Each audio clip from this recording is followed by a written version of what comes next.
Hello everyone, welcome back. In today's video, I'm going to show you how to collaborate on a GitHub repository step by step in 2026. So first of all, simply you need to come here on the GitHub's dashboard. Over here, simply open that particular repository that you want to share. When you are inside it, simply click on the option of settings.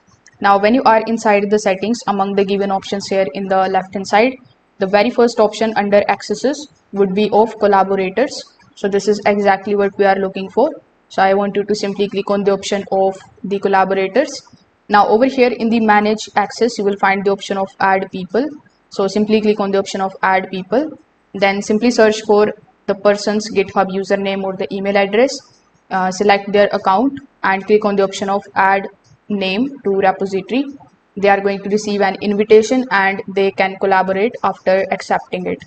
So once they are added here, a collaborator with right access can pull the repository, they can create the branches, they can make the changes and even push the commits to the repository.